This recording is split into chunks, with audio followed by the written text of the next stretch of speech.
Dear students, good evening one and all. Please let me know if I am audible and visible to you all.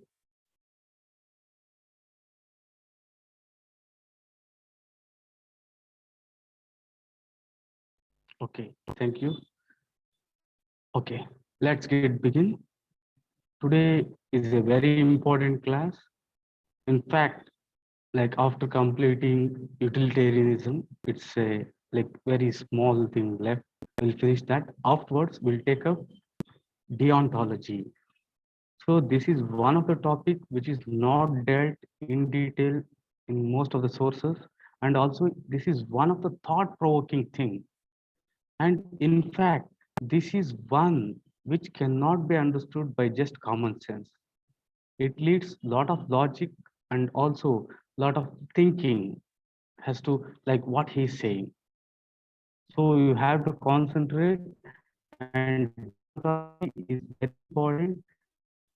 You can write the things which we discuss in deontology in most of the questions. In most of the questions we can write. In fact, already like nearly 3 to 4 questions have directly come. In that, explicitly 2 questions directly relating to deontology. Having said that, let us continue our discussion. This we have discussed yesterday. John Stuart Mill. His father was James Mill. James Mill was a friend and philosopher of Bentham. Okay. One of the limitations of Bentham's theory was that it failed to respect individual liberty. We discussed the case of the things which happened in Rome when the Christians were thrown to the lion in the Colosseum, or in case of the City of Happiness, where the girl was locked. There, according to deontology, they are ethical, but the individual rights are not respected. Mean to say, in reality, humanity is not respected. It's not that particular individual, one individual. Here, they are taking individuals as a means. Say, for example, in case of City of Happiness, that child who is locked in the room is the means for the happiness for the others. So here, by using that girl, that child has the means, they are doing something very, very like unexcusable, because they are using humanity as a means, not that one individual. So for that, Mill gave the idea that we have to respect liberty. So Mill says that liberty is that one thing which we all aspire for. Here, liberty, you can just equate it to freedom. There is little difference. There is no need to bother. Wherever you get the term liberty, you can use the term freedom. So he says that liberty in the short run may not lead to the maximum utility, but in the long run, it leads to maximum utility. By saying this, Mill himself is identifying as a utilitarian, is not going out of the boundary of utilitarianism. Let me explain this in detail. According to Mill, people should be free to do whatever they want, provided they do not harm others. This is one of the major things. So liberty should be absolute. Liberty should be equal to all, and it should be all encompassing. The liberty can be curtailed only when it is harming others. Otherwise, they should be allowed to do whatever they want. Mills thinks we should maximize utility, not case by case, but in the long run. Over time, respecting individual liberty will lead to greatest human happiness, right? So he is in the libertarian frame, sorry, he is in the utilitarian framework itself. This is one thing to overcome the limitations of Bentham. Then next coming to the other one, we discussed like there is no common currency to measure happiness. So he gave one thing, that is higher pleasures. According to him, pleasures must be classified into higher pleasures and lower pleasures. He says that higher pleasure or the noble virtues are simply those which produces stronger, longer pleasure, quality distinctly among the pleasures. So he is classifying the pleasures based on the qualitativeness, qualitative distinction. Suggested that pleasure should not merely refer to the sensual pleasures, but also the mental pleasures, such as music, literature, friendship. Mill sought to make intellectual pleasure preferable to the sensual pleasures. So for him, the intellectual pleasure is the higher order pleasure. Here, very important, dear students, like as I said previously also, we are giving more importance to the sensual pleasures. Say, for example, for many years we have been reading, but why reading has not become a habit? The main reason is we are not deriving pleasure from that. This is applicable to civil service also. You have to derive pleasure from reading. Until and unless you get your success in civil service is very, very difficult. Right? Then coming to the UPSC question, what does happiness mean to you? Here, most of the students, they will be equating pleasure with happiness. That is not correct. You have to make a distinction. Happiness and pleasure are different. Please concentrate here. Very important. Happiness is related to mind. It's not related to body, as we generally take. But on the other hand, pleasure is related to body. Number one point. You have to distinguish these things. Example, sexual pleasure, eating, drinking, all these pleasures are sensual. Pleasure is short duration than happiness. Happiness is long term, focuses on satisfaction of living well or achieving our lifetime goals. See, very important. We have to put a lot of effort in achieving our goals. You civil service aspirants, I know the difficulty. There's a lot of difficulty there. It's not just really reading, like peer pressure, many other things. But there is a kind of joy. You are sacrificing everything. You are not attending any marriage. You are not meeting any friend. You are not celebrating things on weekend. You are not very active on Instagram, Facebook, where all your friends are posting the things where they enjoyed. Why?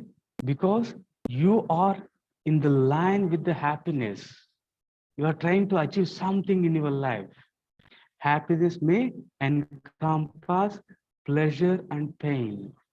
Say, for example, when the mother gives birth to baby, there is a lot of pleasure, a lot of pain, but there is a happiness in that. You civil service aspirants, there are a lot of difficulties, a lot of pains in preparation, but you have, if you derive happiness, then it will be like very, very easy for your preparation, right? So this is the differentiation which you have to write in examination. Coming to the limitations, these are all encompassing. I have taken from most of the sources. This we have already discussed. Let me just brief these things. Happiness is not good or right. It means that if something is giving happiness, it doesn't mean that it is good or right. Pain and pleasure are not our sovereign masters. The basic tenet of utilitarianism is happiness. When we questioned why happiness, the answer was we are slaves. Sorry, here we are the servants of the Supreme Master. Who is the Supreme Master? That is pain and pleasure, according to Bentham. And once again, here people are used as means, not as end. This the same line has repeated in UPSC twice. I think in 2014 and 18. And happiness is subjective, and so it is open for interpretation. So we cannot quantify happiness. Predicting outcomes is difficult. Why this point is very important? Because the consequentialist theories locate ethics in outcome. When the outcome itself is unpredictable, how can we have a supreme ethical standard based on those things? The outcomes are dependent on our interests, our tastes, preferences, and the individual things. Individuals' rights may be infringed, especially the minorities, because we are looking into the total happiness. Here, comparing is difficult. Say, for example, material gains, such as money, against the intangibles, such as happiness. So it becomes very difficult for us to compare.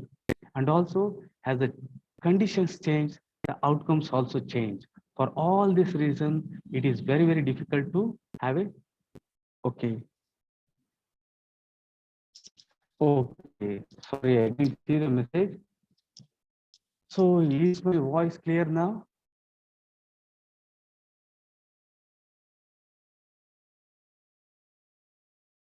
Is my voice clear? Please let me know. Okay, not clear. Resound.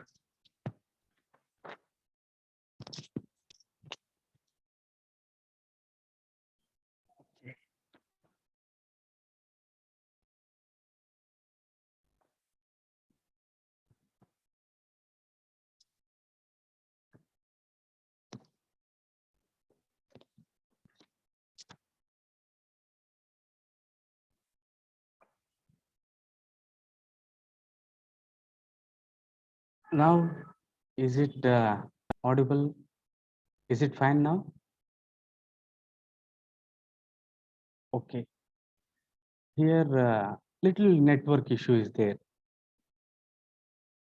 Okay. Sorry for that. I would have corrected if I would have seen before. So these are self-explanatory. I think we have discussed all these things already, right? So this is one thing which I have recently added. This is in the IGNO material. So many of you were asking like as to what to read for optional. I have said very important for optional. If you are going for any coaching, okay, well and good. Otherwise, first of all, you just take the notes of any well-known institution or well-known teacher. You please complete the whole syllabus in 10 to 15 days. Just don't see anything. Just complete, just go through the notes. By that, you will be completing the syllabus once. After that, you can go for standard sources, and one important standard source is IGNO. So IGNO, from them questions are coming, but the thing is, the IGNO material is very comprehensive, and also it is very, very difficult to comprehend. In fact, IGNO is the best source, but don't go for IGNO source in the beginning. You have to complete the syllabus. If you take any coaching institution notes, there will be hardly say like 2 to 3 set of no books. You can just finish all these things in 2 weeks. So that is the way you have to prepare. And these things were present in IGNO material. So I have just added. I'll just go through these things. Bentham made an attempt to create a liberal ethical philosophy called utilitarianism. The case of this philosophy is utility principle, which means greatest happiness of the greatest number. See, you just internalize this line, it will be more than sufficient. And you can write in many ways. Maximum happiness of maximum number or greatest happiness of the greatest number. So you just have to internalize one, otherwise you get confused. It is believed that Value of a thing or an action is determined by its utility. Very important. According to Bentham, value of a thing is determined by its utility. Utility here means want satisfying power. All actions should be directed towards achieving the greatest happiness. This philosophy judges everything in terms of utility or the usefulness. Everything. It is not concerned about the means. Then it holds that actions are right as they tend to promote happiness, and wrong as they tend to produce rivers of happiness. I repeat, it holds that actions are right, actions are ethical if they tend to produce happiness. If they are not producing happiness, or if they are producing the reverse of that, they are wrong, they are unethical. By happiness is intended pleasure and absence of pain. By unhappiness, presence of pain and deprivation of pleasure. So these were the things which were present in IGNOU material. We have already discussed these things, right? Now we'll begin with one most important topic, that is deontology. To begin with, the term deon in deontology means duty.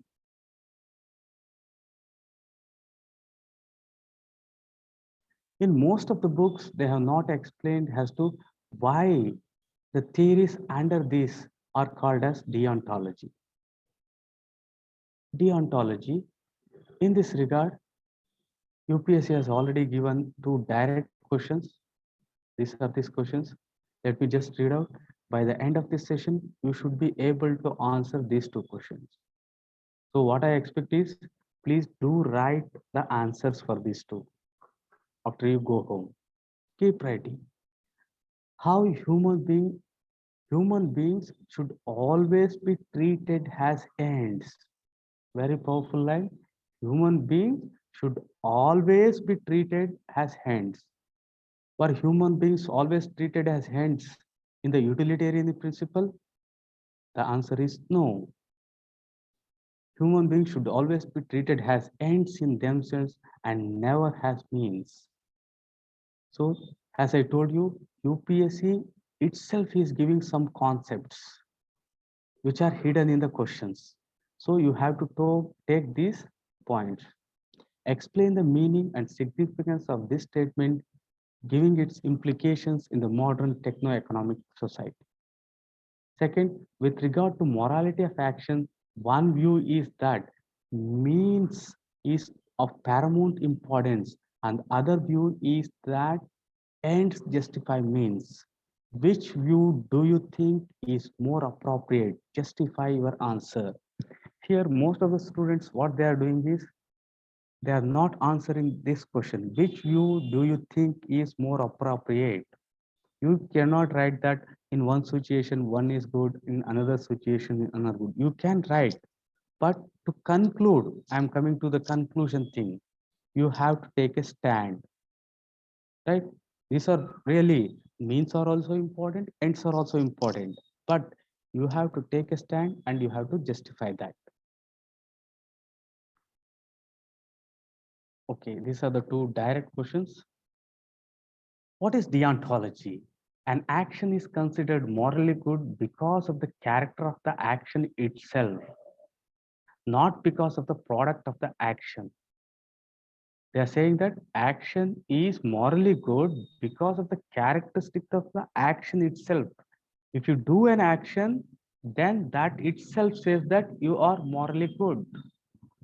Morality, don't get confused. You can take that ethics. An action is considered ethically good because of the characteristics of the action. If you are just performing a duty, if you are just performing or like abiding by the rules and regulation, then it is just enough. That is the meaning. Not because of the product of the actions. Means product of the action means results, ends, goals, consequences.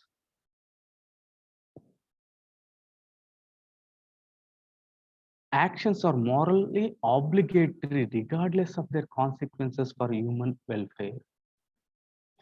Actions are morally obligatory, ethically obligatory, means it is the duty. It is a duty regardless of the consequences for human welfare.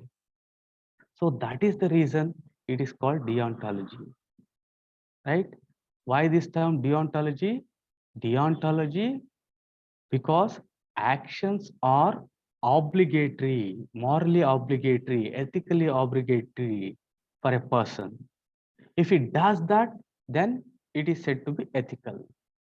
Duty for duty's sake, virtue is its own reward, right? These are the two words which represent deontology, right?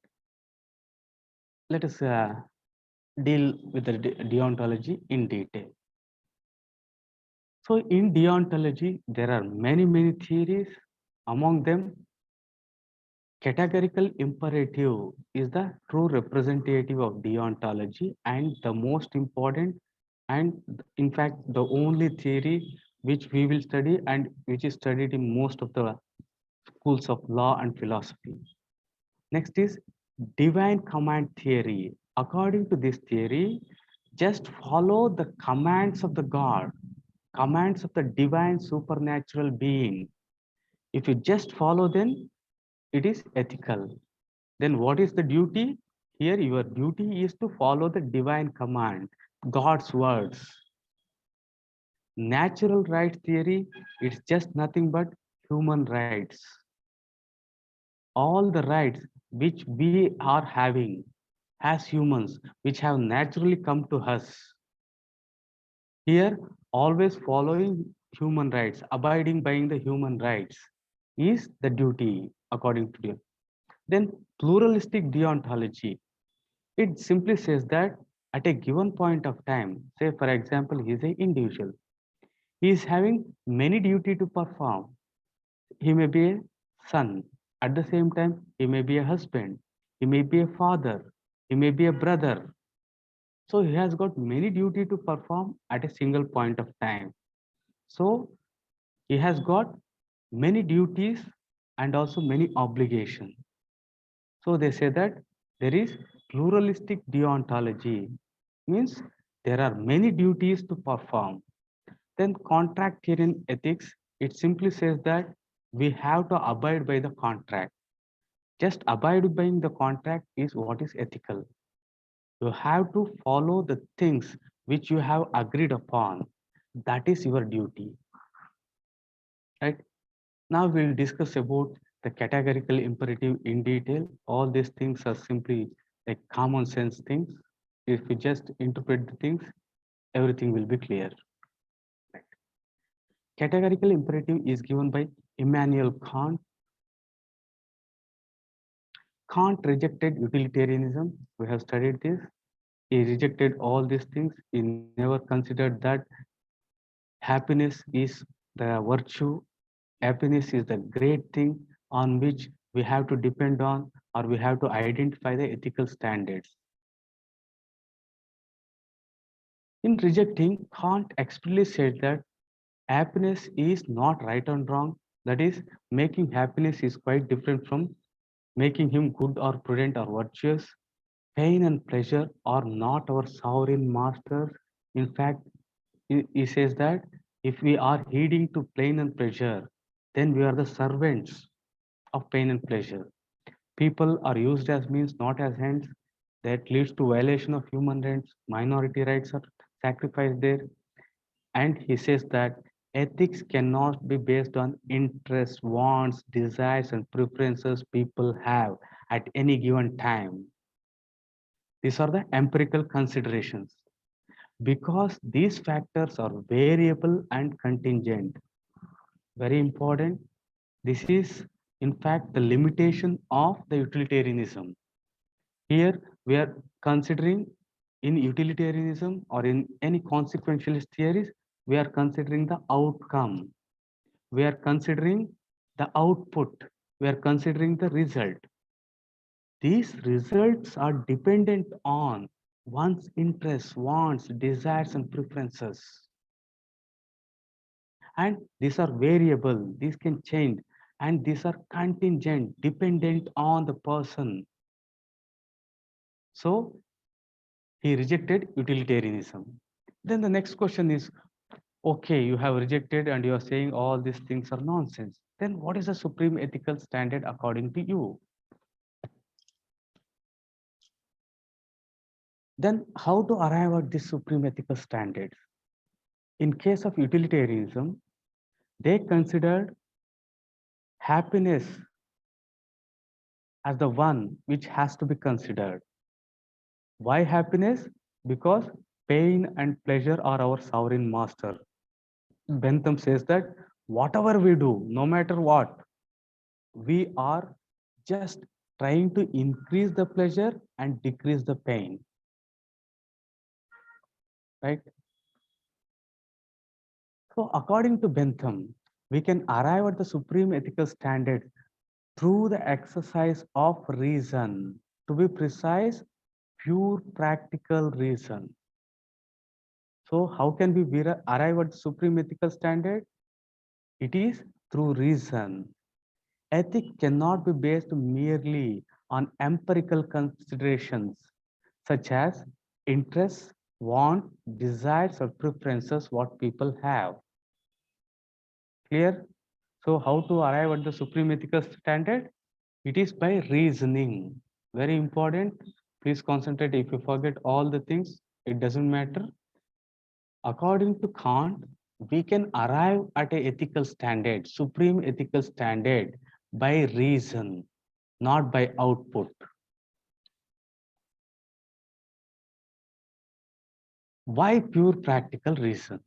We said that through pure practical reason, we can arrive at the supreme ethical standard.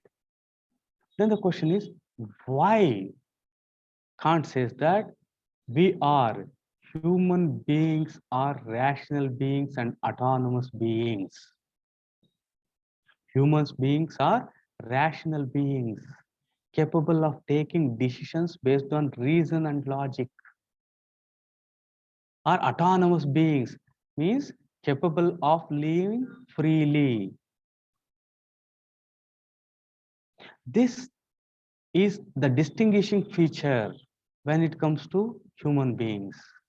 Human beings can be differentiated from other animals because of these two. Animals don't take decisions based on rationality, and they are not autonomous beings. Let us discuss these points in detail. Human beings are rational beings and autonomous beings. Rational beings because they are capable of reason, means they can take decision based on reason. Every person is worth respect because they are rational being. Very important. Like if someone asks you, like why humans cannot be treated as means,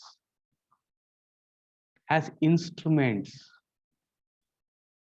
One of the reason is all humans worth greater respect, greater honor, because they are rational beings. They know what to do, what not to do. You cannot use them as means for to achieve something else. We are autonomous beings because we are capable of acting and choosing freely. Right? So if someone asks you why you have to consider humanity as a greatest virtue, the answer is this. Right? If someone asks you why humanity, why you have to consider humanity and why you have to give foremost importance to humanity, this is for these two reasons. Humans are the only beings which are capable of being rational and also autonomous. We'll discuss these things in detail. So in the previous thing here, we said that we are autonomous beings, means we can act and choose freely. Then what does freedom mean to you? Generally, we feel this. So according to you, please let me know, What does freedom mean to you? This is one of the most important class. You won't get material anywhere for this subject. That is, in fact, the most accurate material. What do you understand by freedom? What do you understand by no need to have choice? No need to have choice. Mm, one need to have choice. Okay, okay, sorry, I read the other way. Having maximum choices. Great, maximum choices. When you have got maximum choices, you have got freedom. Great. Any other? No restriction. Any other answer? What do you understand by freedom? See, UPSC once gave what do you understand by happiness. Then he has asked about anger. He has asked about patriotism. Take your own decision. Okay. Then you may ask, like, with respect to what do you understand by love? What do you understand by affection? Any other answer? So generally, in general, we think that freedom means absence of obstacle to do whatever we want. Think you are doing like whatever you want. You are going wherever you want. You are eating whatever you want. We generally think that that is freedom. And here we seek pleasure and avoid pain. Whichever increases pleasure, whichever avoids pain, we think that that is freedom. Kant says that no, you are all wrong. This is not freedom. Absence of obstacles, seeking pleasure, and avoidance of pain is not freedom. Then the question is, what is the freedom then? Kant says these are not the freedom. Why? Because when you are seeking pleasure or avoiding pain, like animals, we are acting as slaves to our appetites and desires. Very, very powerful word. So he says that, say, for example, I am thirsty. When I'm thirsty, what we do? Like, we'll drink water, right? Say, I generally drink water. Why do I drink? Because I'm thirsty, right? By drinking this water, if I think that I have got freedom, I have increased the pleasure, then it is wrong. By drinking, what I am doing is I am acting as a slave to our appetites and desires. What is the appetite here? Thirst. I have just tried to satisfy this thirst.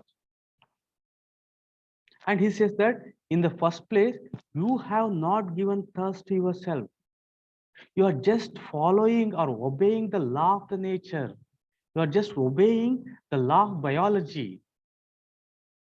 When we drop a stone, or if I drop this pen, what will happen?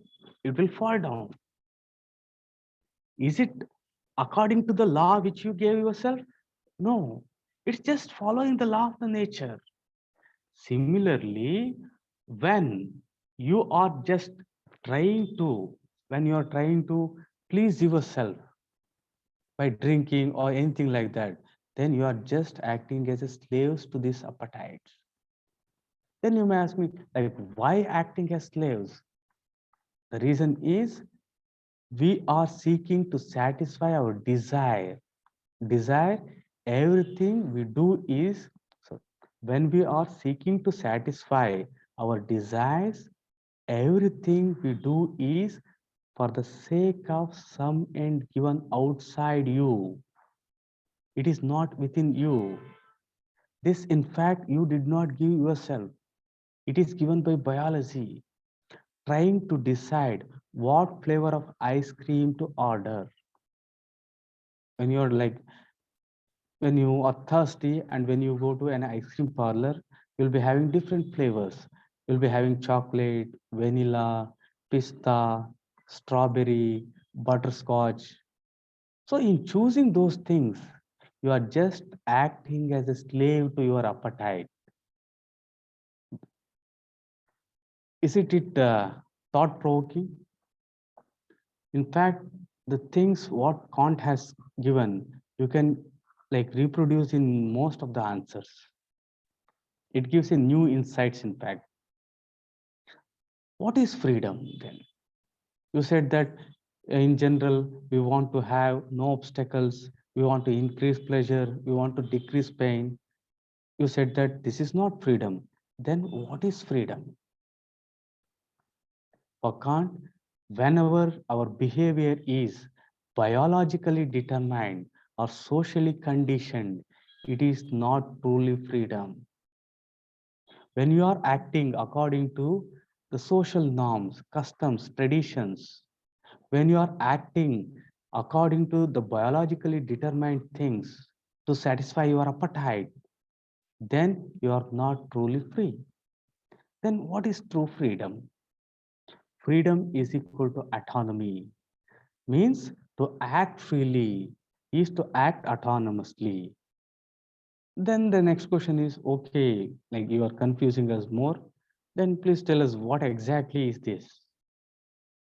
Freedom is equal to autonomy, means acting autonomously. What is autonomy? Freedom is power. Okay, new answer. Okay, that was not the answer of Kant. I just read a message. Okay, what is autonomy? Kant says that autonomy is when you are following a law which you give yourself. When you are following a law which I give myself, then you are following that, then it is autonomy. To act autonomously is to act according to the law given by you. To act autonomously is to act according to a law I give myself, not according to the dictates of a nature or the social conviction. Right? Please think it over. No, no, no, no, no, no. All these things are wrong. Like individuality, condition of self-government, no. Like, please do wait for some time because Kant's logic are something different. You just cannot say these things with common sense. This is having a different logic. It is having a different reasoning. These are not like by pure common sense. If you are trying to answer, no, you'll be wrong. So please go through this slide.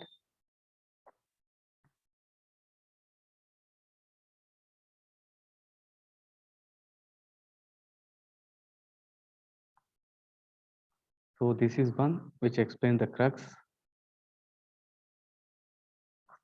To act autonomously is to act according to a law I give myself, not according to the dictates of the nature. Say, for example, the physical laws. When you drop a stone, it falls down. So it is acting according to the law of nature. If you are behaving in certain way, according to the societal convictions, norms, and traditions, it is just a law which is outside you. These laws you did not give yourself, right? To act autonomously is to act according to a law which you give to yourself. To make this point clear, to make the concept of freedom clear, Kant used a new term, that is heteronomy. Heteronomy. What is heteronomy? Heteronomy is the opposite of autonomy.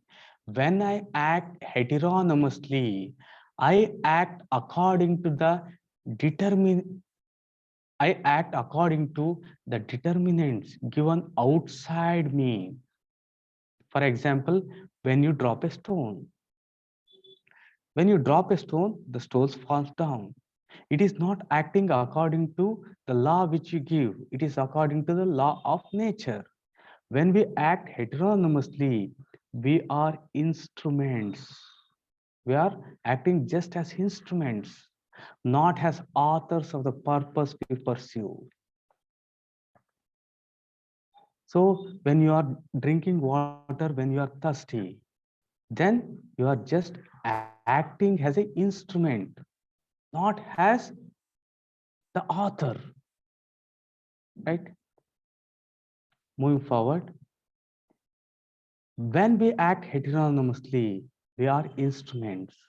When we act autonomously, according to the law we give ourselves, we do something for its own sake as an end in itself. When you give a law to yourself and you act accordingly, then that is an end in itself. The consequences, all these things are secondary. We cease to be instruments of the purpose given outside us. So when you give a law to yourself and you act accordingly, then you are not acting as instrument. Instrument here is means. Say for example, pen. This is a means for writing. Bicycle, means for transportation. Bicycle is not an end. It is an instrument. It is a mean. Right? Say for example, this cloth I'm wearing. This is not an end. This is a means to protect me from the harsh environment or anything like that, right?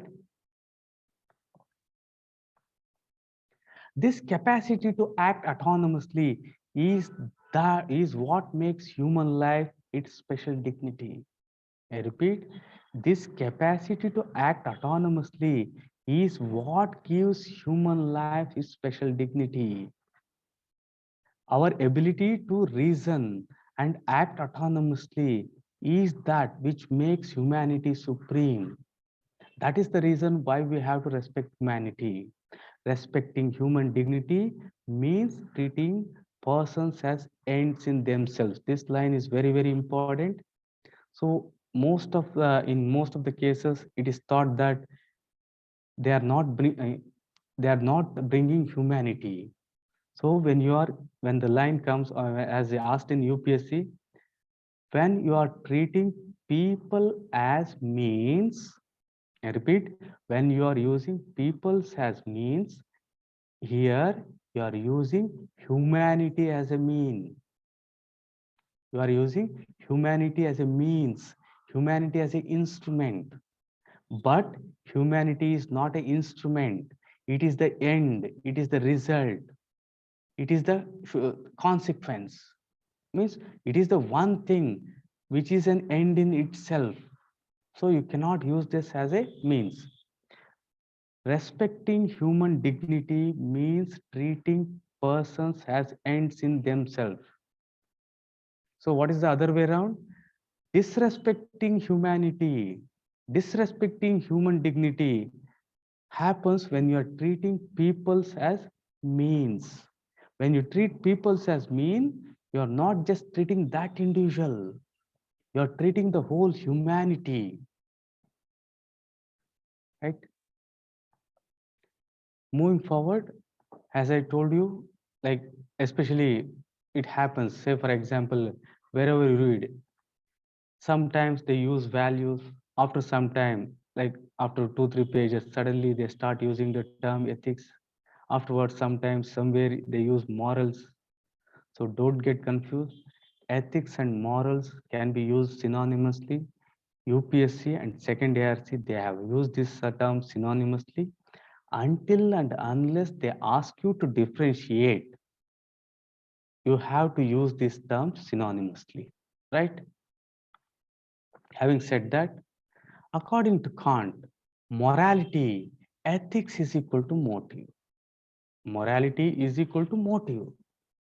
If you are doing something, whether it is ethical or not, whether it is moral or not, is not dependent on the outcomes. It is dependent on the motive with which you are doing. Say, for example, if I say that, dear students, I have got very, very like important material, good material. I have written mains, I have attended interview. I know all these things. I will guide you. I will see that you will get first rank. If I am saying these things with some motive other than helping, then it will be unethical. Here, doing right thing is not the consideration. Doing right thing with the right motive. If you are helping someone with a vested interest, then it is unethical. So to determine whether anything is ethical or not, According to Kant, you have to look into the motive, right? Kant has equated morality or ethics to motive. Then motive is equal to duty. So then you may ask, like, what is the motive with which we have to do a work? Are you connecting the dots? Kant says that morality and action is determined by the motive with which you are doing. Then you may ask me, what is the motive with which we have to do a work? Kant says that the motive with which you have to do is the motive of duty. So by this, think that A is equal to B. This is B, right? B is equal to C. Then can't we say A is equal to C? So morality is equal to duty. That is the reason we have got the term deontology. So this is the exact meaning as to what deontology is. So by this we can say that morality is equal to duty. So the term deontology. So don't worry, these things will be pretty clear as we proceed. Right? Okay. Moving forward, what is moral? How to decide whether something is ethical or not? Kant says that look for the motive. Look, what is the motive behind doing some work? You have to locate ethics in the motive, equate ethics with the motive. What does this mean? According to Kant, moral worth of an action consists in the motive or the intention from which the act is done. Moral worth of an action is in the motive or the intention, not in the consequences that flow out of it. What matters is motive. What matters is doing right thing because it's right, not for the sake of some hidden motive, some ulterior motive. So ulterior means hidden motive, right? So what is that thing which determine whether anything is ethical or not? It is the motive with which you are doing. Say for example, you are studying for UPSC with the motive of serving people, as it is explicitly said, then you are ethical. If you are studying for UPSC with some hidden motive to grab power, to make lot of money, then you may be doing right thing, but you are unethical. So don't get disappointed with respect to the preparation, all these things. Okay. The motive that confirms the moral worth of an action is the motive of the duty, by which Kant means doing right thing for right reason. This line is important. Right thing for right reason. Right thing for wrong reason is unethical. Motive of inclination.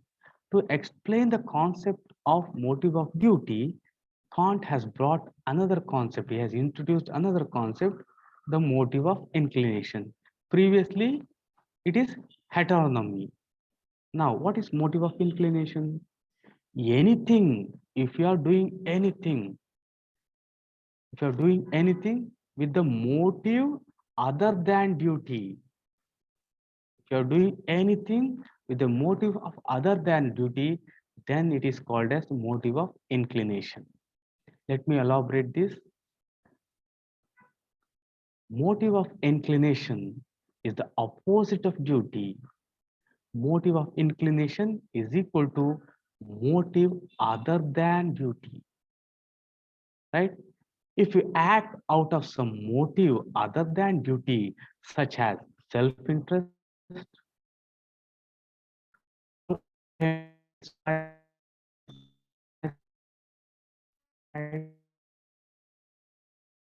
is the motive of inclination.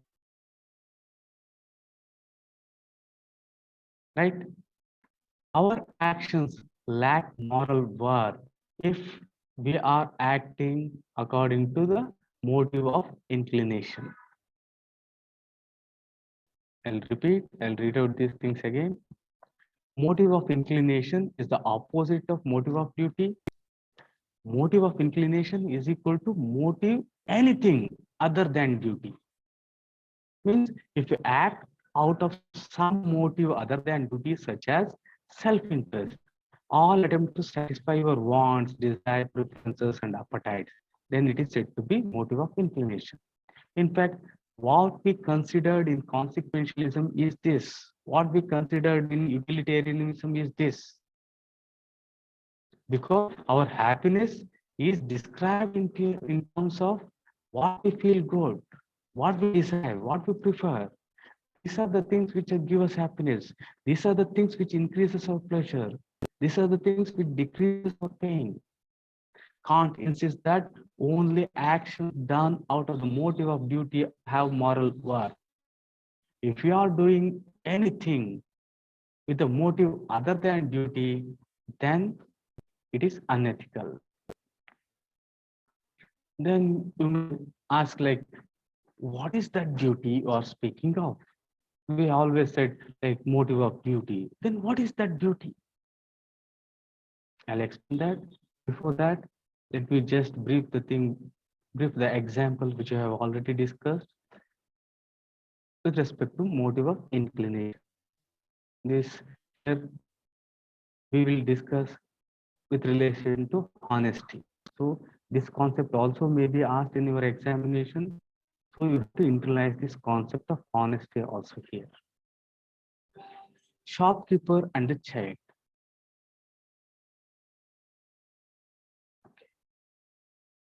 A child goes into the grocery store, kirana shop, to buy a pail of bread. The shopkeeper could overcharge because a small child, he or she won't be knowing, and the child won't know.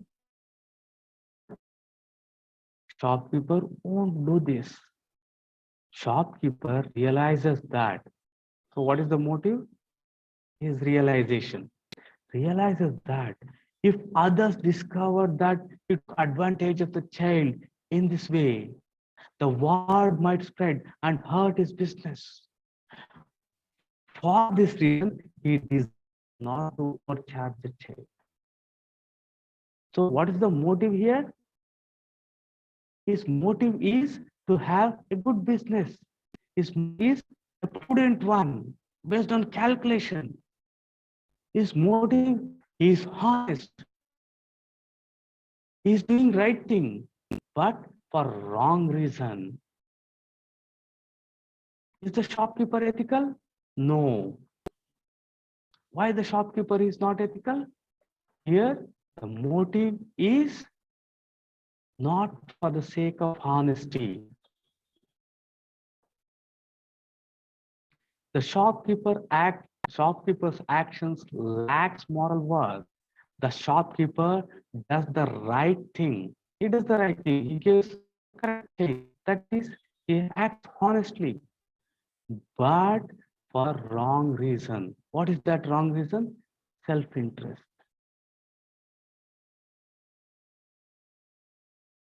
With respect to the concept of honesty, honesty is the best policy.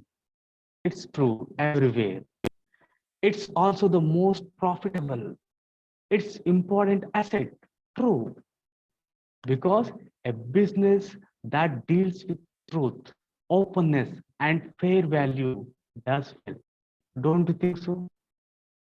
You go to a shop where the shopkeeper is cheating, where the shopkeeper is not honest. In fact, it happened to me also.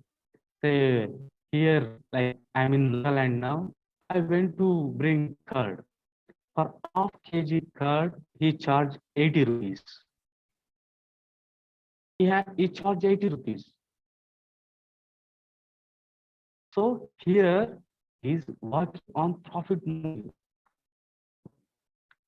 Will I go to that shop again? No, I won't go. I will tell, see, I'm telling all these things on here. So you think that I'm speaking to all the people in Nagaland. Will these people, and I also say that name of the shop, will the people go to his shop? No, right? Honesty is the best policy. It's also the most profitable. It's an important asset. Being honest will have a lot of profit, and it's an asset because a business that deals in truth, openness, and fairness, fair values do well. Here, there are two ways with respect to the example. There are two things. There is an important moral difference between the two. First one, honesty for its own sake means honesty for the sake of honesty. And second one, honesty for the sake of profitability. First one, honesty for the sake of honesty. Second one, honesty to get profit. If you are not honest, people won't come to you. The word will spread. You will say to many people, that person cheats, he's not honest, please go, don't go to his shop. The first principle is the principled position. The first is principled position. Second is the prudential one. Prudential means careful, avoiding the risk. Sorry. Can't use that. Only the principled that is for the sake of honesty is in line with the motive of beauty, and only motive that confirms moral worth on an action. Right? So these are pretty clear. So for students like who want to refer more things and have in-depth analysis, all these things have taken from Michael Sandel's book Justice. So from the book, I have directly taken this word. None of these words I'm using are mine. In fact, every word is from this book. In fact, Michael Sandel is like a rock star. Means when he teaches, not like our Zoom classes or other classes, we have to book a stadium. He'll be here. There will be thousands of students here. Very popular, like, but they're time consuming. You can go to YouTube, just type Michael Sandel ethics or justice. You'll get at least like 10.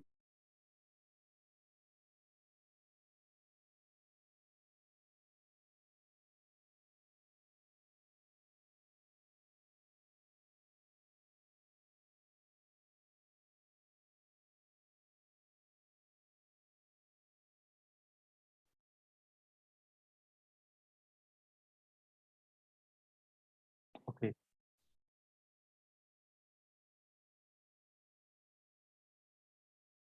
okay, sorry, there was a internet fluctuation.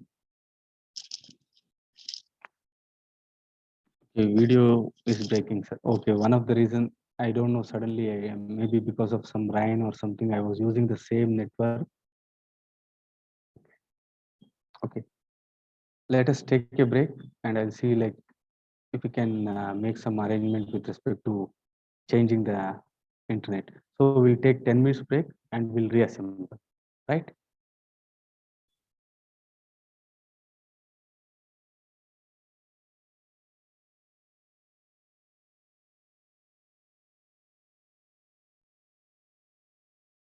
Okay.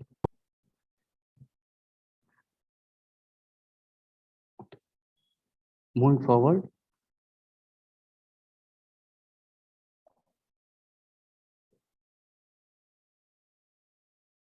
here Kant tries to interconnect three big ideas.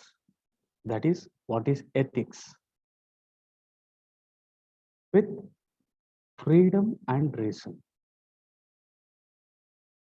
Kant says that these are the two things which distinguishes humans from others, animals. That is the reason humanity should be given utmost importance and humanity we should treat it as an end in itself. So let us understand what exactly Kant says.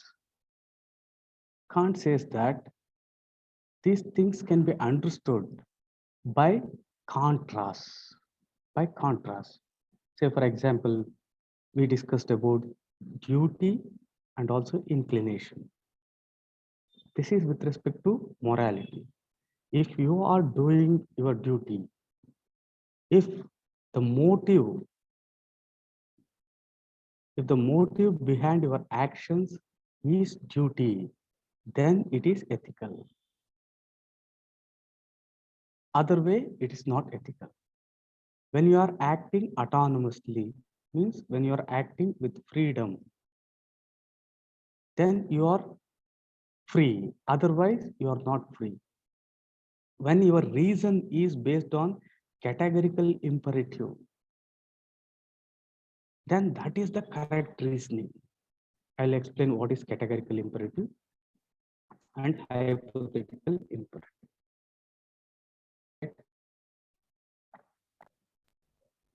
Moving forward, like this, we have discussed the contrast one, morality in relation to duty and inclination.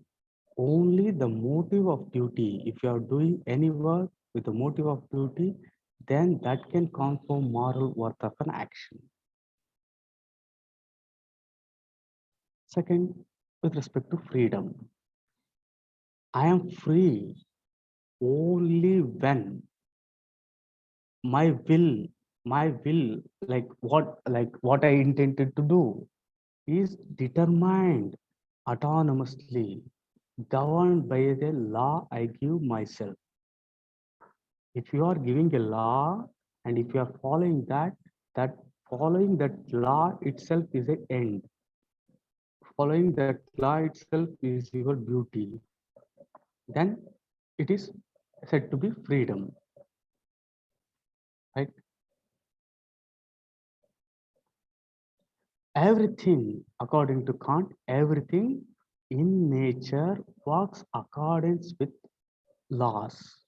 I repeat, everything in nature works in accordance with the laws of the nature, such as the laws of natural necessity, the laws of physics, and the laws of cause and effect. If our actions are governed solely by the laws of physics, then we would be no different from the stone. So if you are drinking water when you are thirsty, if you are satisfying your instincts, your sensual pleasures, then you are just acting as a slave to these appetites. Then you are not acting freely. So if we are capable of freedom, we must be capable of acting not according to the law that is given or imposed on us, but according to a law we give ourselves. When you give a law to yourself and you act accordingly, then you are acting autonomously, means you are acting in freedom. But then the incidental question will be, where could such law, that is the law which we give ourselves, come from? So I have already, like in an indirect way, have given answer to this. Please let me know. One word is the answer for this. Where will we get a law which we give ourselves?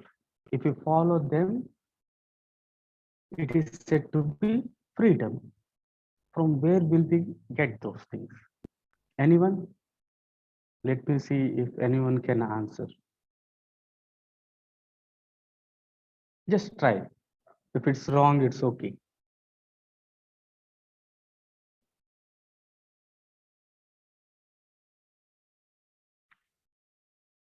Okay. Can't say that. The answer is reason. So when you are basing on reason, when you are not basing on your own individual appetites, own individual interests, then we can say that we are acting autonomously as we give a law based on reason. If we are capable of freedom, we must be capable of acting not according to a law that is given or imposed on us, but according to a law we give ourselves. Particular reason, not particular reason, pure practical reason. Kavita madam, idea doesn't matter. Pure practical reason. Practical reason. Right.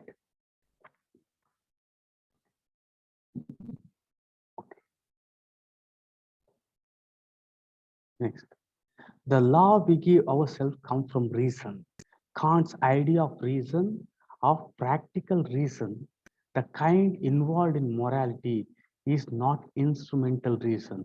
It's not instrumental reason, but a pure practical reason, which legislate the priori regardless of all the empirical ends.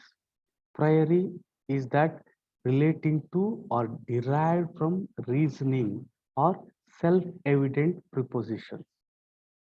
So priori means that which we derive by reasoning based on self-evident facts. I repeat, Kant's idea of reason, of practical reason, the kind involved in morality, is not instrumental reason. Instrumental reason means it is not the means. Mean to say that that reason itself is an end,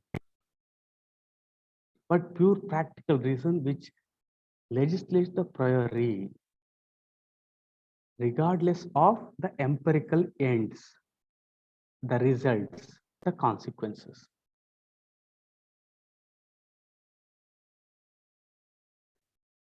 Here comes the most important, that is categorical imperative. In fact,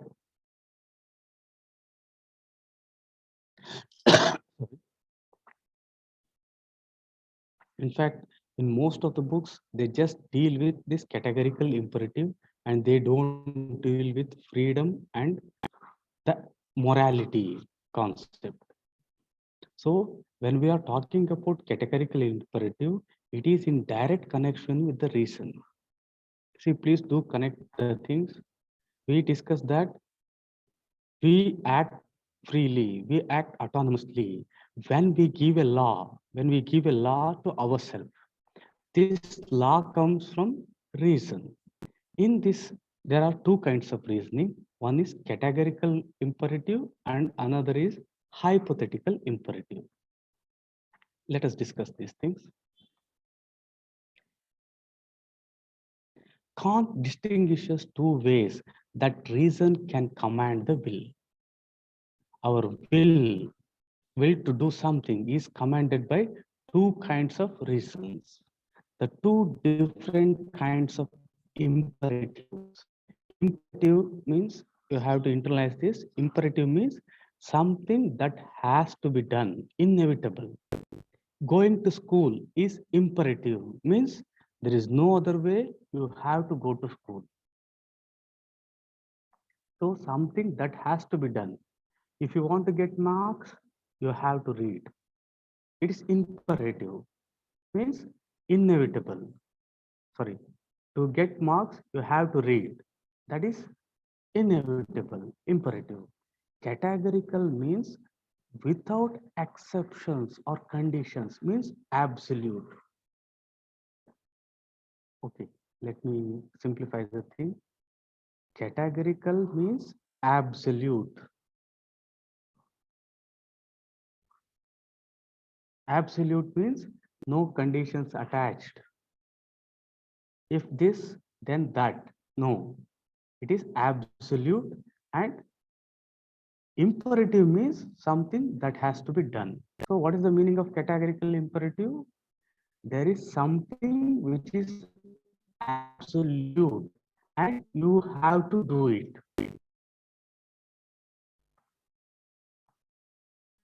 To understand this, first we shall understand hypothetical imperative. Hypothetical imperative uses instrumental reasoning. Means here the reasoning which you are using is acting as an instrument. If you want X, then do Y. If you want a good business reputation, then treat your customers honestly. Are you getting me? Here, if you want X, then do Y. Here, it is acting as an instrument. If you want good reputation, then treat customers honestly. Now, this has become a mean. Say, for example, there is a boy. Okay.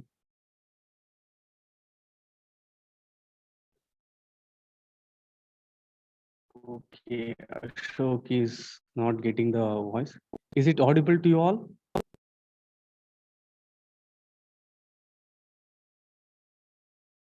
Is it audible? Okay, okay. So then Ashok, maybe like you have to check your network. Okay, okay, great. So for example, there is a boy. He wakes up at 5 o'clock and is reading, think that ethics. He is going through, think that, okay, Raghu sir's ethics classes, his books. If you ask why you have woke up at 5 o'clock, he says that to read ethics. Then you will ask, why you are reading ethics? Then he says that I want to get IAS. Then if you ask, why you want IAS? Then he says that I want to serve society. Then if you ask, why you want to serve society? It goes on like this. So this is known as hypothetical imperative. If you want this, you do this. This is hypothetical. On the other hand, categorical imperative is absolute. It doesn't lead to something else, or those things which lead or which emerges from these things are immaterial. Right? Moving forward, categorical imperative that is unconditional, absolute. It is not like hypothetical. It is not an instrumental one. It is an unconditional one, sorry, absolute one. According to Kant, only categorical imperative is ethical. According to Kant, only categorical imperative is ethical. Then the next logical question will be, what is categorical imperative? Categorical means absolute, unconditional. Imperative is that one has to do, which has end in itself. Correct, but which is end in itself is correct, madam. Right, this is great, like grammatical mistake, doesn't matter. Which is an end, which has means it takes the other meaning, right? Which is an end itself. So please give due attention here. What is categorical imperative? According to Kant, I have quoted his lines, a practical law that by itself commands absolutely and without any further motive. Means that law, if you just follow that, it is enough. If you follow that law, you will get that, you will get this. No, you are not considering those things. Just follow that practical law. Then the question will be, what is that practical law? The idea of law that binds us as rational being regardless of our particular ends. Please give due attention here. That which binds us, all human beings, regardless of our particular ends. A law which can bind all of us. All of us has a rational being, regardless of our ends. That practical law is said to be categorical imperative. Then once again, like students may be feeling, what is this practical law? What is this practical law about? Right? So here there are two things. To make this point clear, we can take these two things. That is, Kant offers two versions. According to Kant, what is categorical imperative is, there are two versions of the categorical imperatives or two formulations. Here, these both are same. They both mean the same. They are not different. It is like explaining a concept in two ways. These two means the same. They are not different. One is universalize your maxim. So maxim you just take as a principle or law anywhere. So maxim means rule or principle. Universalize your principle. If this can be applied universally, then that is the practical law. So what is categorical imperative? Categorical imperative is that law which can be universally applied. Categorical imperative is that practical law which treats persons as ends. Right? For the two questions which we took up in the beginning of this topic, the answer lies here. So the exact answer as given by Kant is the one which we will be discussing. Right? Universal values and humanity. Okay, Pragna says. Okay. Universal values, humanity. Great. Well connected. So like you cannot say like universal values. Here, universal values we cannot say. A universal law. Maxim itself means law or a principle. So you can say that universal rule, universal principle. And treating persons as end means treating humanity as an end. A law which treats humanity as an end is categorically imperative. A law which can be applied universally to one and all is categorically imperative. Both mean the same, right? Universalize your maxim, the formula of universal law. Act only on that maxim, act only on that rule or principle through which you can at the same time will that it should become a universal law. He says that act only on that principle, on that law through which you can at the same time will that it should become a universal law. Means if you are acting, if you are doing something, then it should be universally accepted. It should be universally applicable.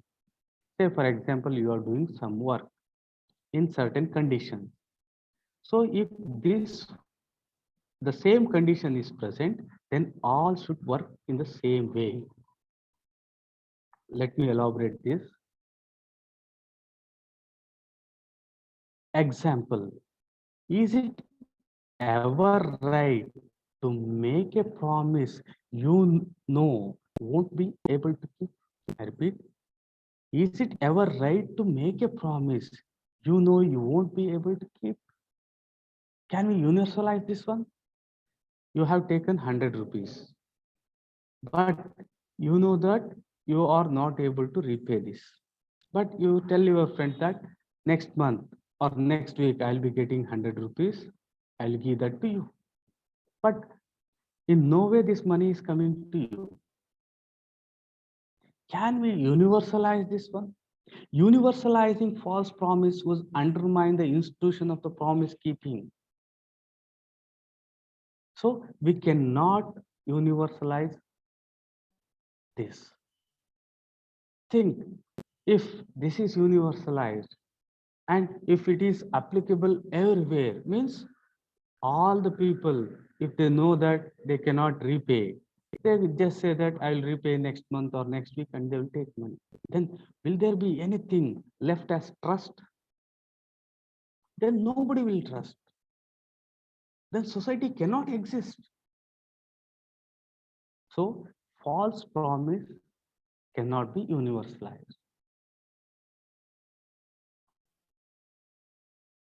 Next, this is very important. Please give due attention here. Like I have elaborately dealt this topic. Treat persons as ends means humanity as an end. This is the crux, nothing more than that, right? Treating persons as end means treating humanity as an end. That is the meaning. So if you are getting confused and if there are many other things, don't worry. If you just write this, it's enough. It is the answer for the first two questions. In particular, the first question where we discussed using people as means. Let's see what is this. We cannot base moral law. We cannot base moral law on any particular interest, purpose, or ends because then it would be only relative to the person whose ends they are. I repeat, we cannot base moral law. Moral law cannot have basis on any particular interest. This is what was happening in consequentialism because it was locating ethics on, it was locating ethics in the outcomes. So any particular interest, purpose, or ends, because then it would be only relative to the person whose ends are. Say, for example, happiness. When you take happiness, it will be relating to the person, right? But on something. So this moral law should be based on something whose existence has in itself an absolute value as an end in itself. So please internalize this line. Once go through this line. We can base moral law on something that exists as itself as an absolute value, has an end in itself, not based on particular interests or purposes or the ends. Then the subsequent question will be an absolute value as an end in itself. What is that?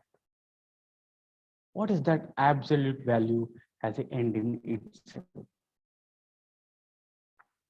The answer is humanity. I think most of you guessed the answer. This is the one, right?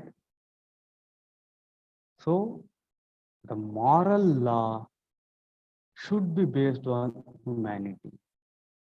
That is one of the reasons why we took humanity as a consideration while offering free coaching, to treat all humans with dignity without any discrimination. So here humanity is an end in itself. Let me elaborate further. Act in such a way that you always treat humanity. You should always act in such a way that you always treat humanity. Please internalize this. This is the exact answer for treating persons as ends. This is not given by me. It is given by Kant. I have quoted these things. Act in such a way that you always treat humanity, whether in your own person, very important. the person in you, the humanity in you, or in the person of any other, the humanity present in you, never simply has means, but always at the same time has an end. This is the formula of humanity as an end. People has an end. Right? Please go through this.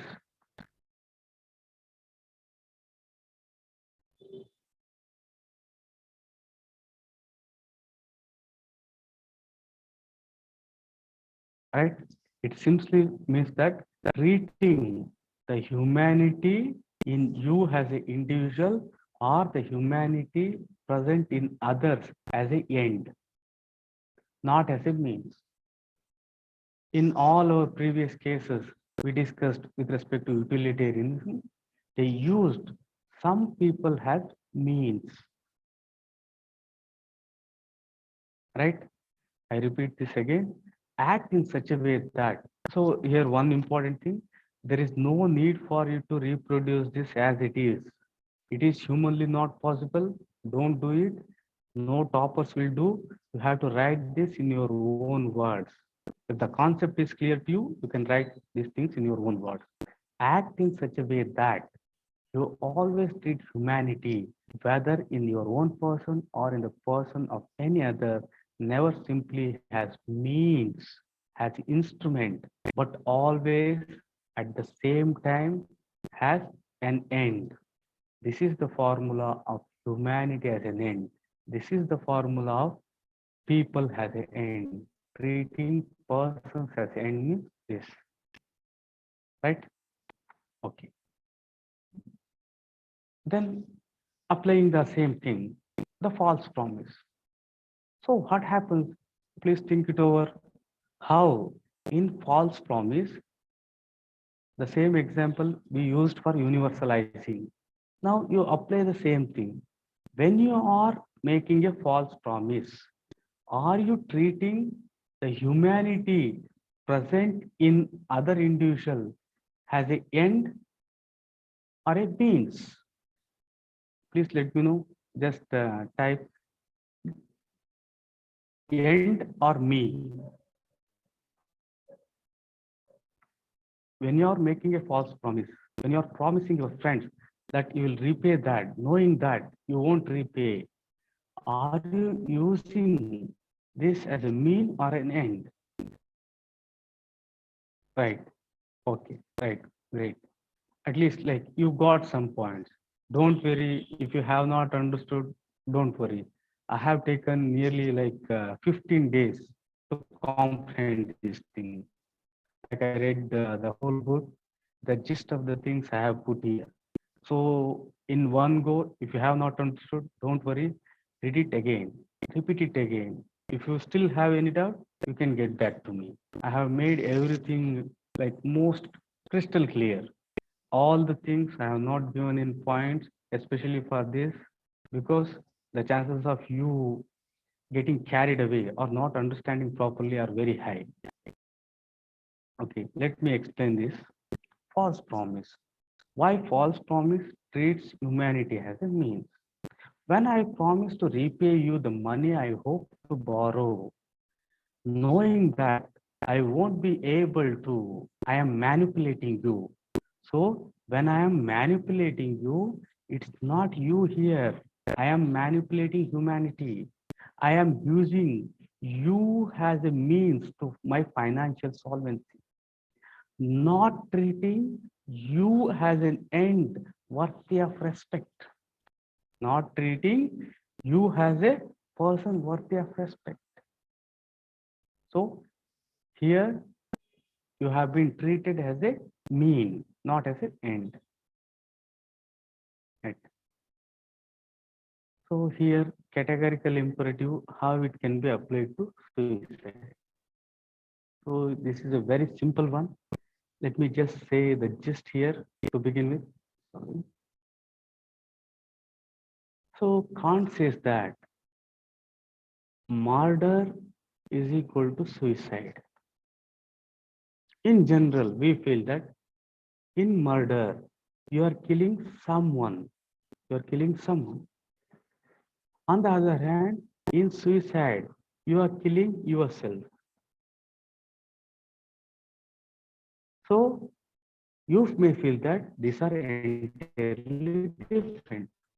But for Kant, the humanity in you and the humanity in others are same. Humanity is universal one. So if you are killing yourself, then it is the same wrong when you kill others. The things will be both bad faith. Okay, bad faith. Okay. Let me explain this in as given in the book. Let me read out these things. In general, we often think of murder and suicide as radically different acts. In general, it's not according to Kant. Killing someone else deprives him of his life against his will. Killing someone else deprives him, that individual, his life against his will. You want to live, but you are killing. Suicide is a choice of the person who commits. Here, you are willfully committing suicide. It is not against your will. Murder is against the will of an individual. This is in general, but for Kant, murder and suicide is same, is equal. Why? Suicide is wrong for the same reason that murder is wrong. Both treat person as things. In both the cases, you are treating persons as things and fail to respect humanity. In suicide also, you are treating the humanity present in you as a thing, as an instrument. There was a suffering you are not able to bear. So what you did, you used humanity as a mean and you sacrificed life. Suicide is wrong for the same reason that murder is wrong. Both treat person as things and fail to respect humanity as an end in itself. Kant's notion of treating humanity as an end puts murder and suicide on the same footing. Right? I think you are getting little conceptual clarity. Right? Let me move forward. For Kant, if I commit suicide, sorry, if I commit murder, if I commit murder, I take someone's life for the sake of some interest of my own, robbing a bank, or consolidating my political power, or giving vent to my anger. To giving vent to your anger, when you are too angry, when somebody has done something wrong, or to have the political pleasure, or to get money, you are killing someone. I use the victim as a means and fail to respect his or her humanity as an end. This is why murder violates categorical imperative. This is why it violates categorical imperative. Coming to suicide. For Kant, if I end my life to escape the painful condition, I use myself as a means for the relief of my own suffering. I repeat, when you end your life, when you commit suicide to escape a painful condition, you are using yourself, means the humanity present in you as a means to relieve your own suffering. But for Kant, a person is not a thing. A person is not a mean. A person is not an instrument, not something to be used merely as means. I have no more right, very important, I have no more right to dispose of humanity in my own person than in someone else. See this, you can write for suicide. So like for suicide or euthanasia, for all these things, you can use this thing. You can just put a word with respect to Kant's thought. Then the next is with respect to self-respect and respect for others. Very important. This is often lacking in most of us. We are not respecting ourselves. We are not respecting ourselves. There are all case studies only. So there are only, no, sir. These are all case studies only. No, these are not just the case studies. These are the explanations to the concept. In fact, these are not case studies. To make the point clear, right? Okay.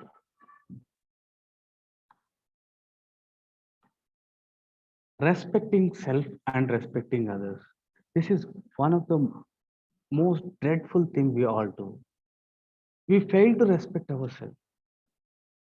We always feel that we are guilty. We always feel that we have done something wrong. We should not do that.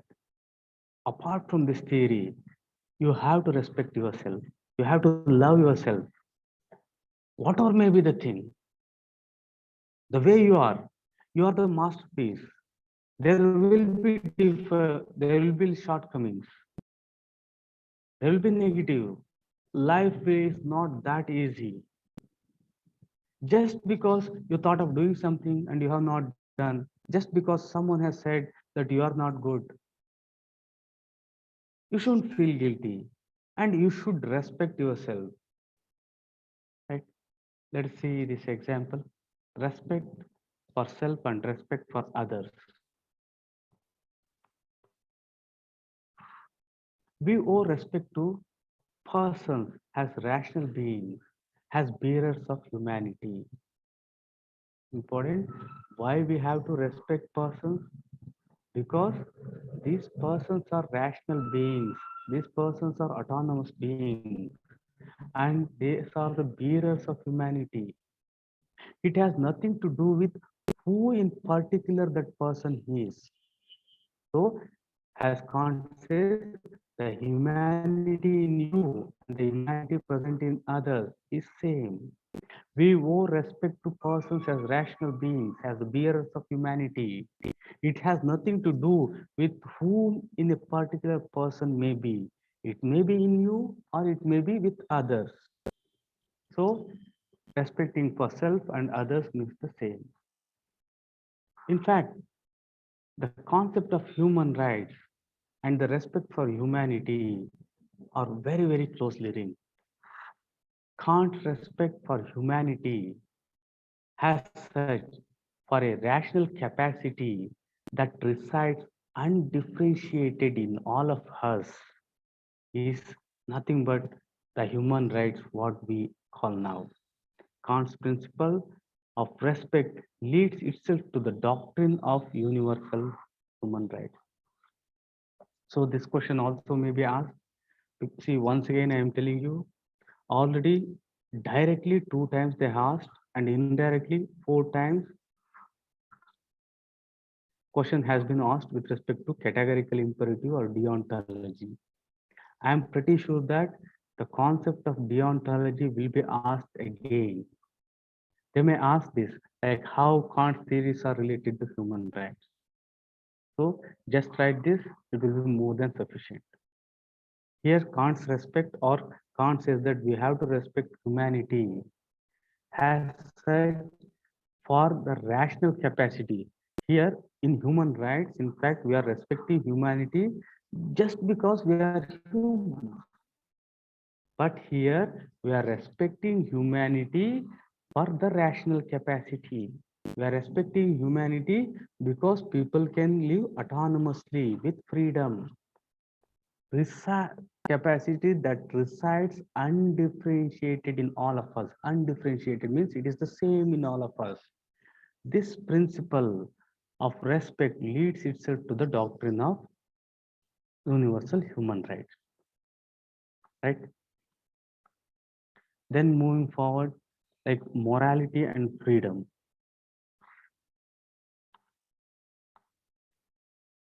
Acting morally means acting out of duty, isn't we? So morality was explained with two contrasts, that is duty and inclination. Morality means acting out of duty for the sake of moral law. The moral law consists of a categorical imperative, a principle that requires us to treat persons with respect as end in itself. So, acting freely, that is, acting autonomously, acting on are one the same. Please read it again yourself.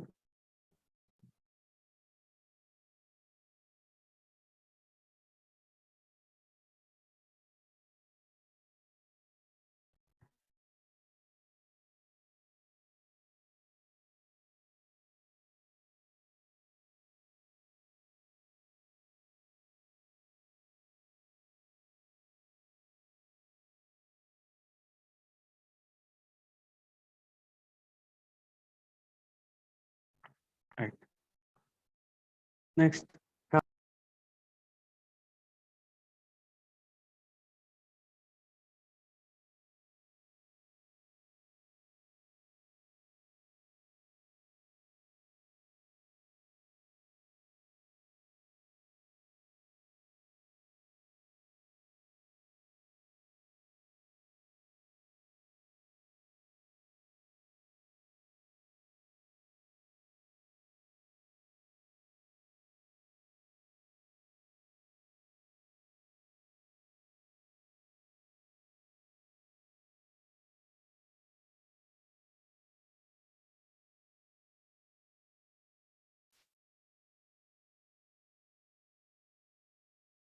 Right. So golden rule and categorical imperative. So it was a disturbance for like for few seconds. I think now the things are clear. Suddenly, like network was not available, so it connected again. Am I audible and visible to you all now?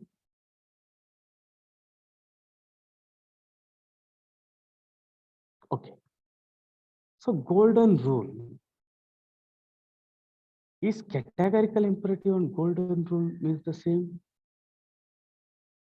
So first see what is golden rule, what is categorical imperative, and we will say whether it's same or not. Like some of you who have the idea of a golden rule, just think it over. Like in fact, I think Suman was often mentioning about golden rule. Is golden rule and categorical imperative same? What is golden rule? It is in fact, many say that it is should be the foundation. It should be the supreme ethical standard also.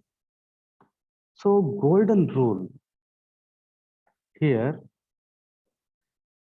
is categorical imperative same as golden rule. What is golden rule? Treating others as you want to be treated. Simple. Nothing more than that. Right? What is golden rule? Treating others as one wants others to treat him. Right? Treating others as you want to be treated. Like has given in the Bible and many other places. Do unto others as you would have them to do unto you. So don't worry about this. If this comes, you can write. But the simplest meaning is this: treating others as you want to be treated, as others want to treat you. Then compare this: treat everyone with respect as an end in itself. Are these two same? Yes or D? Same or different?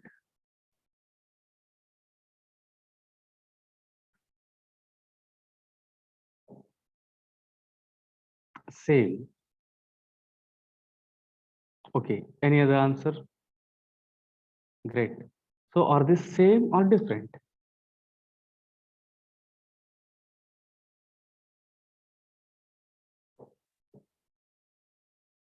Okay, so same. Okay, it may be like the thing we discussed in our attitude chapter, conformity, conforming to the group norms. Since already like many told like same, so all started giving the thing. In fact, it is wrong. So you all have already formed a group norm. Okay, see here, please understand here. Treating others as you want to be treated.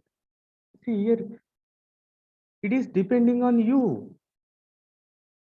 But this is not what is categorical imperative. It is not based on you. It is a universal thing, right? Like still there is a in-depth difference, but you have to catch here itself. Treating others as you want to. Then once again, it can be like equated to your utilitarianism, where the things are based on what you think good, what gives happiness, what are the good results. Here it is not like that. Treat everyone with respect has an end in itself, not as you wanted you to be treated. Say, for example, if you want to be like beaten in this place, you want others to be beaten also. Say, for example, you are hungry, no food. Then if you feel that stealing is good, then you are saying that others also can steal if they are hungry and if you don't have food. Okay, let me elaborate this. Okay, good. Suppose you learned that your brother has your brother has died in a car accident. Bro, brother, please imagine this situation. Your elderly mother in fragile condition, like very poor condition. Fragile means very susceptible condition.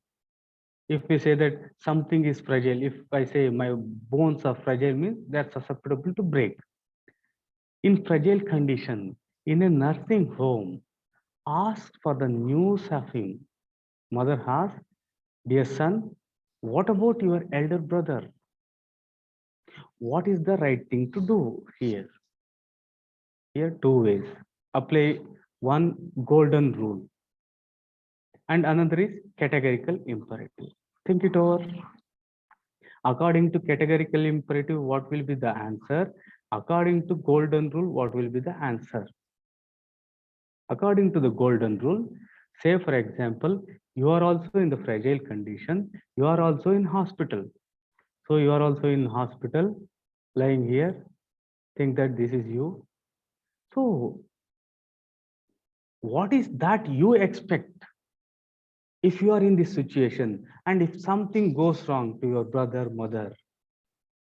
If your brother does the same thing or someone does the same thing, then that is golden rule.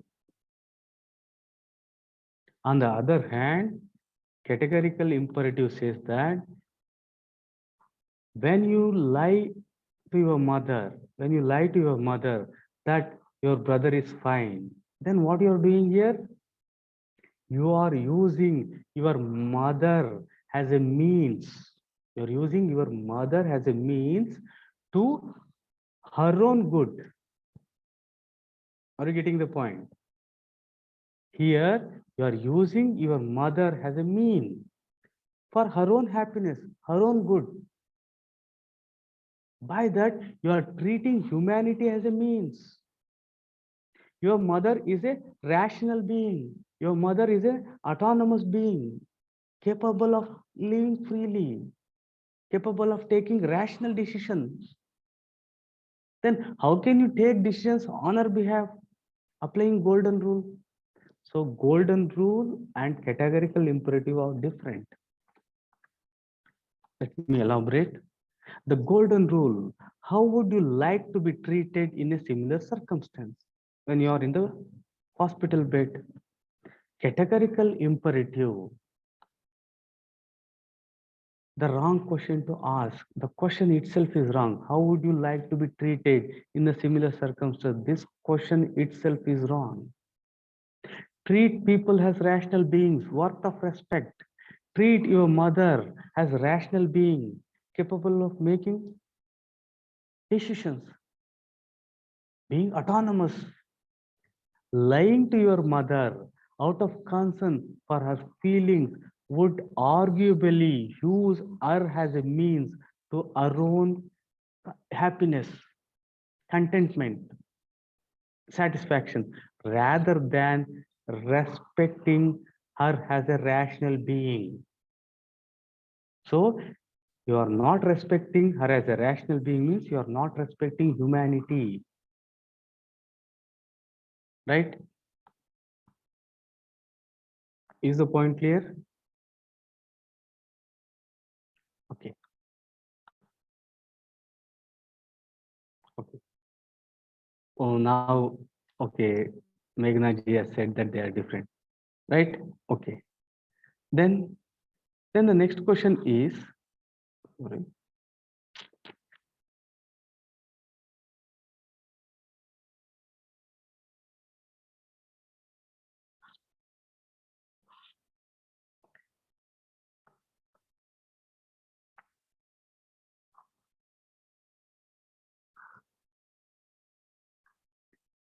Then the next question will be different categorical imperative.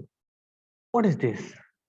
If autonomy means acting according to a law I give myself, please concentrate.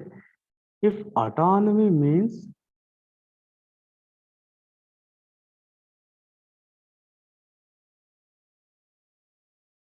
okay. So, am I audible and visible to you? Is the audio clear to you? Okay, we'll proceed.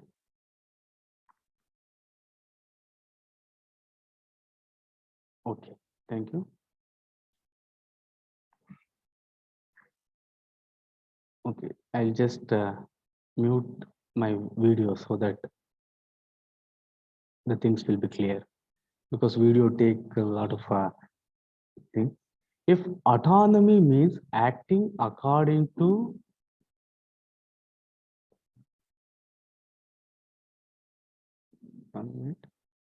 if autonomy means acting according to a law I give myself, what guarantee that everyone will choose the same law? I repeat, if autonomy means acting according to law I give myself, which we discussed, what guarantee that everyone will choose the same law?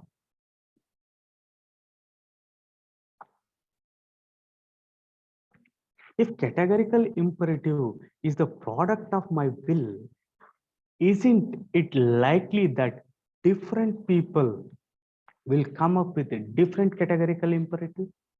Think it over.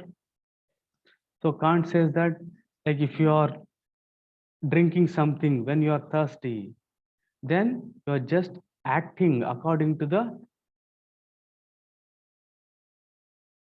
you have to act according to the law which is given by the nature.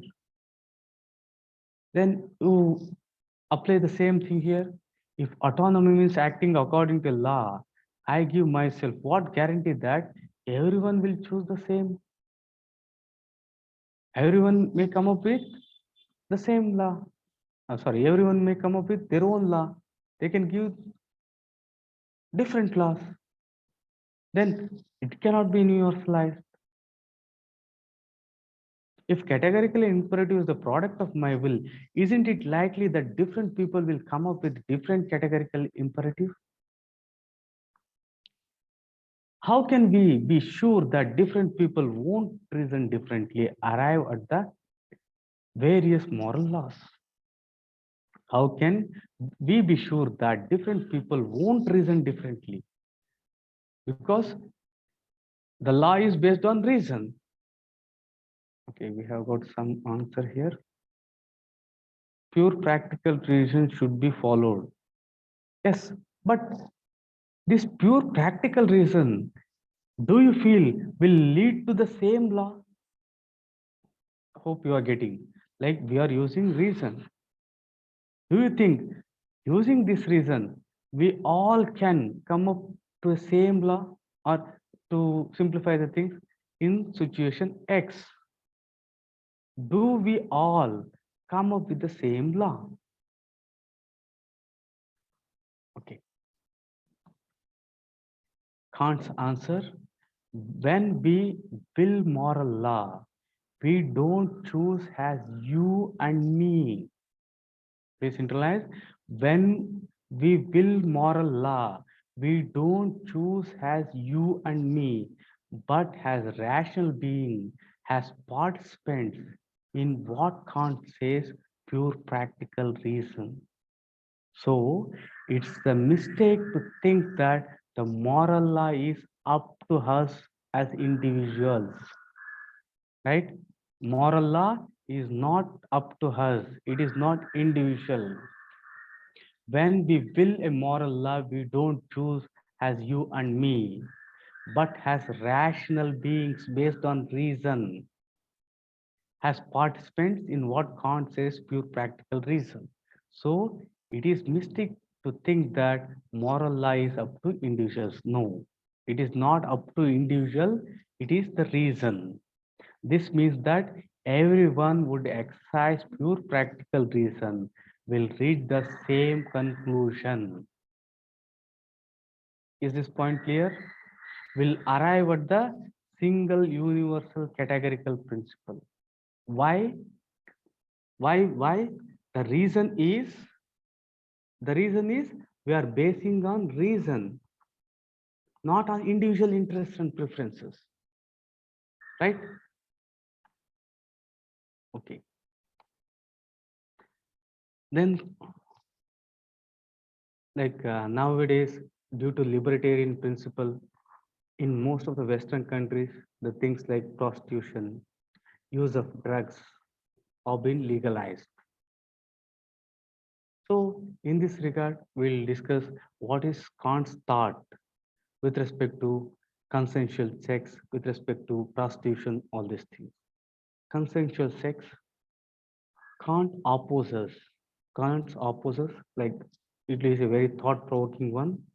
Kant opposes any conceivable sexual practice except sexual intercourse between husband and wife. So, if they are not husband and wife, Kant objects to any other form of sexual practices. Kant opposes every conceivable sexual practices except sexual intercourse between husband and wife.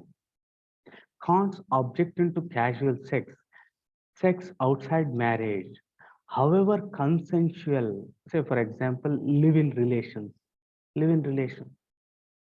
So he objects this kind of things on the grounds that it is degrading and objectifying both the partners. Means you are using your other partner as an object. You are degrading the humanity present in them. Casual sex is objectionable, he thinks, because it is all about satisfaction of the sexual desire, not about respect for humanity of one's partner. So here, one is using another as an object, as a means to satisfy their sexual desire. So Kant objects this. The next one, Kant says that prostitution and however consensual it may be, the consensual sex, they are same.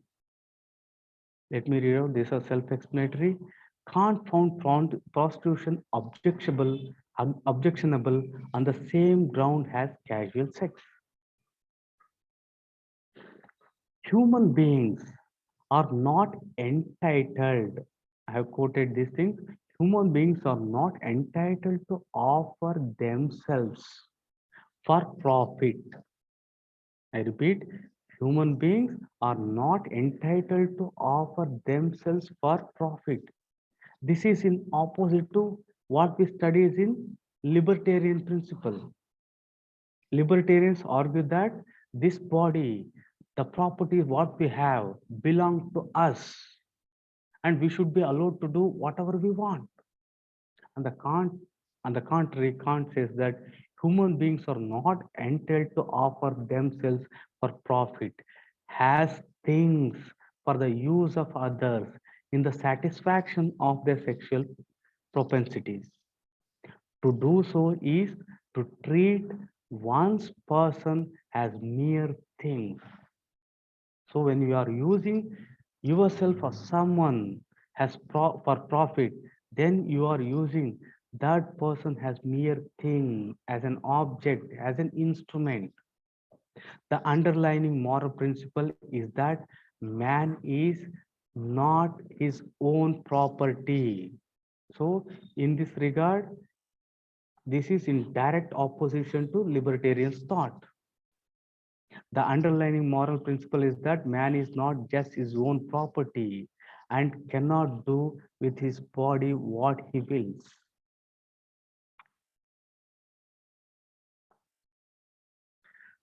So this explanation is very important and thought-provoking. According to Kant, only sex within the marriage is ethical. Concludes that only sex within the marriage can avoid degrading humanity. I repeat, Kant concludes that only sex within the marriage can avoid degrading humanity. How? Only when two persons, only when two persons give each others, only when they give each others the the whole of themselves, and not merely the use of their sexual capacities, can sex be other than objectifying. He says that when you are not just giving that something only, and when you are giving the whole of yourself, then it is not objectifying. It is not you treating as object. Only when both partners share with each other their person, body, soul for good and ill, and in every respect, can their sexuality leads to a union of human beings. Here he says that when you are giving everything, when you are giving everything, you are not using humanity as a means. He uses the word, there is a union of human beings. When both the partners share with each other their person, body, and soul for the good and ill, and in every respect, can their sexuality leads to union of human beings. So by this, they are not using the other person as means, right? So these were some of the things.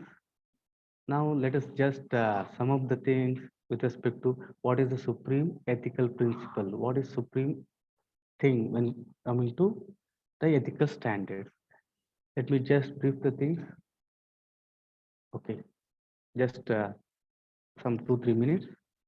What can't answer this question by three big ideas, by connecting this, well, that is morality, ethics, freedom, and reason. For to explain this, he has used duals or contrasts. To explain ethics, he has used the notion of duty and inclination. To explain the concept of freedom, autonomy, and heteronomy. To explain the concept of reason, categorical and hypothetical imperative. Motive of inclination versus motive of duty. Motive of inclination. If we act out of some motive other than duty, such as self-interest and all attempt to satisfy our wants, desires, preferences, and appetites, our action lacks moral worth. Only action done out of the motive of duty have the moral worth. Right thing for the right reason. So what is moral? Moral is equal to motive of duty. So what is the duty here? Your duty is to follow categorical imperative. Freedom is equal to act autonomously. To act autonomously, to act autonomously is to act according to a law I give myself. When I act heteronomously, I act according to the determinants given outside me.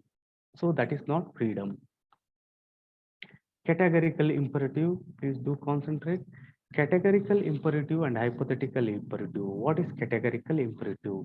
The practical law that by itself commands absolutely without any further motive. Categorical means absolute, unconditional, unconditional thing that has to be followed, imperative. There is no other go, you have to follow. The practical law, that is the idea of law that binds us as rational beings regardless of a particular end. So categorical imperative has two formulations, or it can be elaborated by two things. One is universalizing the rule. Second is treating persons as ends. So this two means the same, right? Okay, these were the things with respect to Kant. I suggest you all to read at least minimum like 3 to 4 times to get a better grasp of the things, right? So having said these things, please go through these things. I'll be uploading the PDF, right? So something, okay. Okay, thank you one and all. Have a great day. Enjoy your preparation. Enjoying your preparation. Thank you. Happy Guru Purnima. Thank you one and all, right? Okay, okay. We'll wind up the session here. Thank you.